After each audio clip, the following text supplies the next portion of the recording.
Bonjour mes amis, nous sommes vendredi et nous nous retrouvons pour notre échange. Et aujourd'hui, je voudrais me poser la question de savoir où est véritablement le destin de notre pays. Où est le destin de notre pays aujourd'hui? Et pour me poser cette question, c'est au chef de l'État que je voudrais m'adresser directement. Monsieur le Président de la République, j'ai été dans le Nord, dans ce qu'on peut appeler le front du Nord. Oui, dans l'extrême nord de notre pays.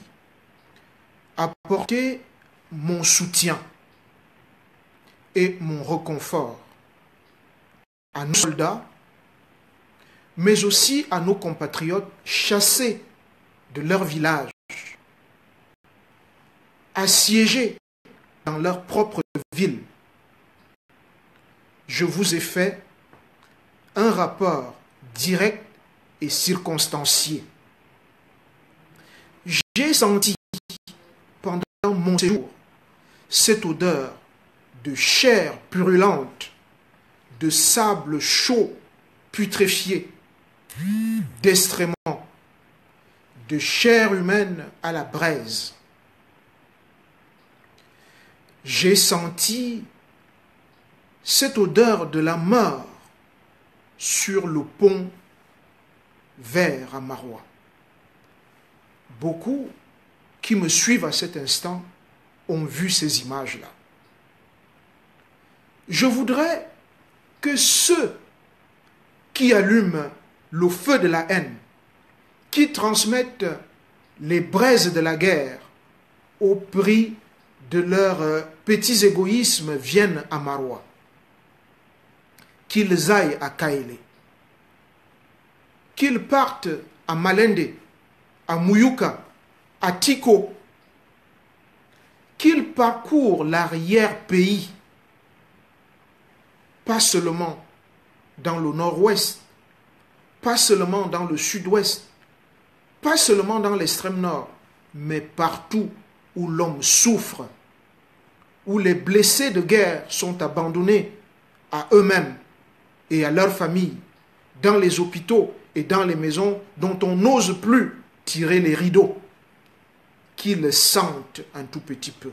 Oui, qu'ils sentent ces hommes avec leur nez, dont les pansements sont maculés de taches noires, rouges sombres et bistres de sang et de pus séchés. Ceux qui se sont fait embrocher, ceux qui se sont fait mutiler, labourés par l'acier au bout d'un sentier qu'ils découvraient en même temps que leurs assaillants, en contrebas de leur village, ces filles violées, alors qu'elles allaient simplement chercher de l'eau pour l'usage quotidien ou du bois mort pour faire la cuisine. Qui d'entre nous peut deviner véritablement leur souffrance? Qui de nous peut imaginer leur courage et leur abnégation dans une guerre contre eux-mêmes? Dans une guerre dont ils ne connaissent ni les tenants ni les aboutissants. Oui, une guerre au sein d'une même patrie, alimentée par des calculs égoïstes. Oui, Monsieur le Président, il faut qu'il y ait quelqu'un qui prenne la parole. Il est facile de faire la guerre et il est plus difficile de construire la paix. C'est ce que nous découvrons toujours dans notre pays. Oui, je vois d'ici, de là où je suis, des officiers militaires dont le seul mérite, oui, le seul mérite est le décret qui les a nommés où ils sont. Je vois ces députés et ces sénateurs, ces membres de votre gouvernement, dans leurs voitures officielles et des conférences de presse en bal masqué. Je vois ce conseil de cabinet qui évalue le bilinguisme et le multiculturalisme dans les bureaux sans le rapport de votre commission pour la promotion du bilinguisme et le multiculturalisme. Organe consultatif, disiez-vous. Sous votre autorité, clamiez-vous aussi le 23 janvier 2017. Nous sommes rendus aujourd'hui au mois de mai, le 4 mai 2018. Aujourd'hui, aucune feuille, aucune proposition, aucun rapport, pendant que des centaines de jeunes Camerounaises et de jeunes Camerounais sont envoyés à la mort. Oui, Monsieur le Président. Beaucoup de vos collaborateurs se congratulent dans les bureaux. Ils se gargarisent de cette situation parce qu'elle assure leur compte en banque. Et notre voix, malheureusement, est étouffée par leurs médias. Monsieur le Président de la République, vous êtes un fils de ce pays. Oui. Les mensonges, ces mensonges, non seulement sont de plus en plus insupportables, mais comment ne pas vous rappeler, parce que je sais que vous le savez, que ce sont des vies humaines dont nous parlons. Monsieur le Président de la République, j'ai lu avec étonnement, il y a quelques jours seulement à la une de Cameroun Tribune, votre générosité envers les soldats blessés. C'était ça la grande une. Oui, il parle de générosité, de votre générosité. Ne devrions-nous pas nous révolter que la reconnaissance due par la nation à ces hommes et à ces femmes se transforme en acte de générosité de votre part? Quand on a été au front, comme moi je l'ai été, en simple observateur, protégé, devrais-je reconnaître. Mais quand on a vu ces hommes couchés sur la terre rouge pourrie, oui, quand certains soldats ont dû abandonner leurs compagnons de lutte pour battre en retrait, quand on a vu des soldats blessés ne même pas recevoir des soins rudimentaires, quand on a vu qu'il manque d'eau, de moyens pour satisfaire leurs besoins les plus élémentaires, oui, quand ils ont voyagé depuis Ngaoundéré dans des wagons pour bétail qui n'ont pas été désinfectés, comment pouvons-nous supporter et tolérer que l'on parle de générosité du président de la République? Que la nation ne s'occupe pas spontanément des blessés de guerre est un crime. Nous devons le dire, nous devons le reconnaître. La nation, quand elle ne s'occupe pas des blessés de guerre, c'est un crime. C'est un acte d'incompétence. C'est une démission. Parce qu'on les laisse pourrir, on les laisse mourir. Sans avoir entendu cette phrase simple,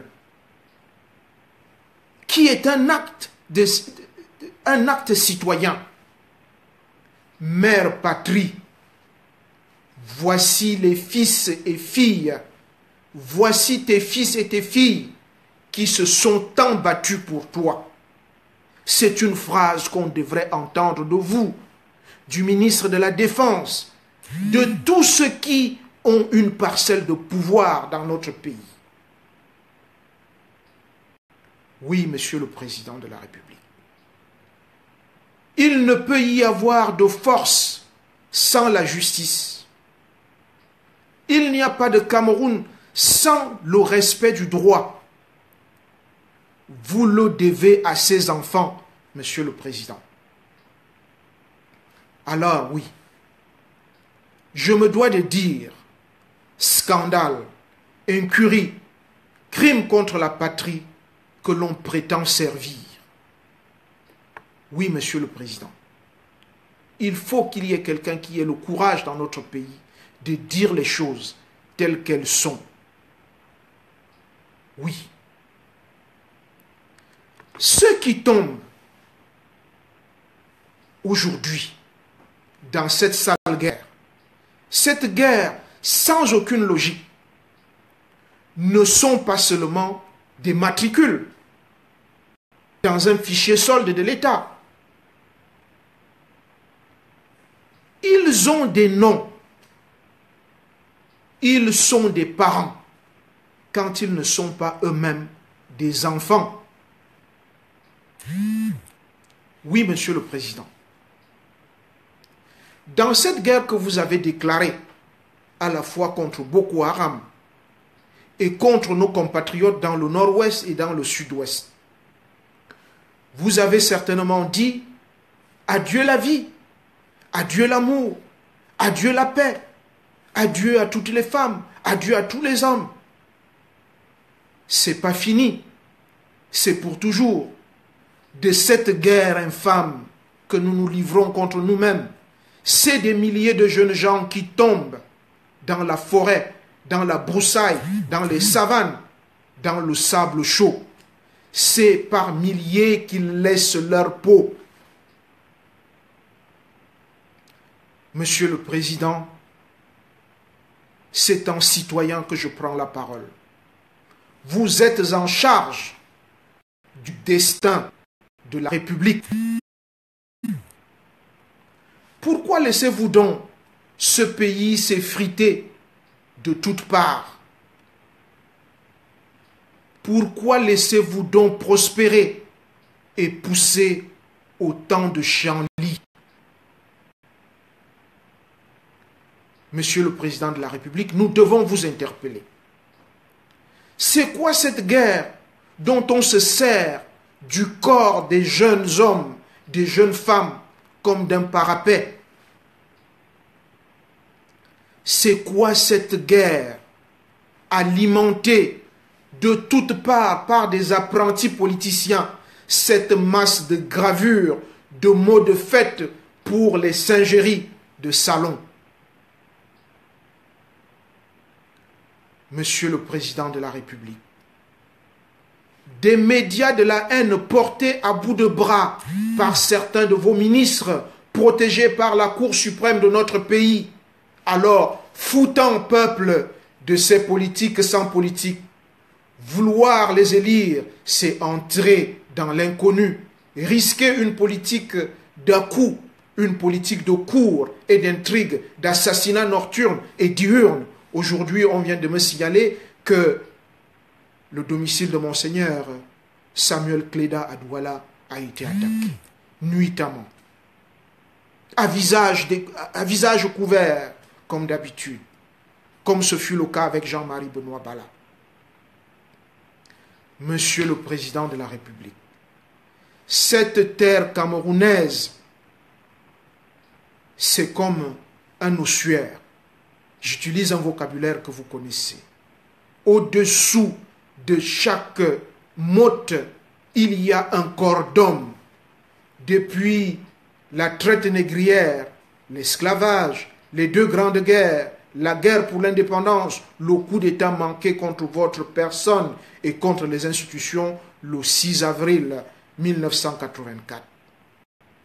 Les jugements expéditifs qui s'en sont suivis, oui, il y a une trace humaine.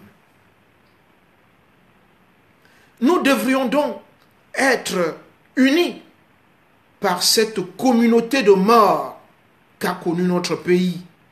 Et malheureusement, nous nous déchirons. Nous déchirons le drapeau de l'union. Nous déchirons le vivre ensemble au quotidien. Monsieur le Président de la République, nous vous attendions pour votre sortie de scène dans la grande œuvre de reconstruction sociale, économique et même humaine. Le Cameroun, notre pays. Oui, le Cameroun hier, lumière de toute l'Afrique pour son indépendance. Le 1er janvier 1960, aujourd'hui, assassin de ses fils et de ses filles, assassin de l'idéal républicain. Monsieur le Président, vous avez encore la possibilité de stopper. Vous avez encore la possibilité de dire que vous ne voulez pas léguer aux générations futures un Cameroun de haine, un Cameroun de mort. Vous avez encore la possibilité de dire que le Cameroun ne mérite pas une opposition fantoche. Vous avez encore la possibilité de dire que le Cameroun ne mérite pas ces hommes dont le seul idéal est basé sur le soupçon. Vous avez encore la possibilité de dire que le Cameroun ne mérite pas ces névrosés d'une époque sanguinaire. Vous avez encore la possibilité de renvoyer ces machines de guerre qui ne sèment que mort et désolation partout où elles passent. Monsieur le Président de la République, vous avez toujours dit que vous voulez que le Cameroun retienne de vous que vous êtes celui qui a apporté la démocratie et possiblement la paix. Mais on ne fait pas la paix en faisant la guerre. On fait la paix autour de la table. On n'instaure pas la démocratie à coups de canon. On instaure la démocratie avec des institutions, en mettant en place de vraies institutions, des institutions républicaines. Tout cela manque aujourd'hui, 36 ans après votre accession à la magistrature suprême. Ce n'est pas que vous, Monsieur le Président. C'est aussi vos hommes, vos ministres. Moi, personnellement, je me méfie de votre ministre de l'administration territoriale. C'est un névrosé d'une époque sanguinaire. Vous devez vous en débarrasser. Je me méfie de votre ministre de la Justice. Je me méfie de tous ces hommes qui ne pensent qu'à tuer, qui sont de véritables machines de guerre. Monsieur le Président de la République, au soir de votre vie, vous avez encore la possibilité de redresser ce pays, de mobiliser sa jeunesse, de chanter l'hymne de l'amour, l'hymne de la paix. C'est le message que je partage avec vous, Monsieur le Président, mais aussi avec vous, chers internautes. Parce que ce que je dis au Président, je le dis aussi à vous. Parce que quand c'est mis dans une correspondance, on dit « Fouda est une fabrication de la présidence de la République ». Mais regardez-les. Regardez tout autour de vous. Ces semeurs de désespoir. Ces prophètes de mort et de malheur. Monsieur le Président, vous avez la possibilité encore. Parce que vous avez été élu. Et nous devons faire notre travail. Celui de faire tous les jours une critique constructive. Vous pouvez mettre fin à cette sale guerre qui, depuis 3 ans, déchire notre tissu du vivre ensemble dans le nord-ouest, dans le sud-ouest et dans le Grand Nord. La guerre, ce n'est pas une fantasia. La guerre, ce n'est pas une course de chevaux. La guerre, ce n'est pas une conquête de médailles. La guerre, elle détruit. Et celle qui est faite au Cameroun en ce moment, elle détruit beaucoup. Je vous souhaite un bon vendredi. Et je vous dis, distribuez ce message. Faites passer ce message dans les coins les plus reculés de notre pays, pour qu'ensemble nous soyons des apôtres de la paix, pour qu'ensemble nous soyons des artisans de paix dans notre pays. Je vous dis, le Cameroun n'a pas besoin de se névroser d'une époque sanguinaire. Le Cameroun n'a pas besoin de ces fantoches incarnés. Le Cameroun a besoin d'hommes et de femmes qui portent un idéal. Mes chers amis, regardez autant de Camerounais en exil. Regardez ces Camerounais sur les chemins, dans la forêt pour se réfugier au Nigeria, pour aller au Congo. Regardez toutes ces compétences. Regardez ces nombreux morts. Comme chercheur, je le constate depuis 5 ans déjà. La courbe des décès est inversée dans notre pays. Les 25-35 ans meurent de plus en plus. Et sur une échelle de 100, il y a 68 femmes. 68 qui meurent. Si vous ne pouvez pas interpréter cette courbe de décès, alors vous n'avez rien compris. Quand dans un pays, il y a plus de femmes qui meurent que d'hommes, ça veut dire que ce pays a véritablement perdu la boule. Et notre pays, Monsieur le Président, est en train de perdre la boule. Rassembler, inviter au dialogue, c'est cela construire un pays. La guerre n'a jamais résolu un conflit et n'a jamais fait l'unité d'une nation. Sinon, Napoléon aurait fait l'union de l'Europe centrale. Mais il n'a pas réussi. Permettez-nous de dire que vous avez laissé un Cameroun en paix, que vous avez laissé la démocratie au Cameroun et que vous avez surtout laissé des jeunes qui poursuivent un idéal. Bon vendredi à vous.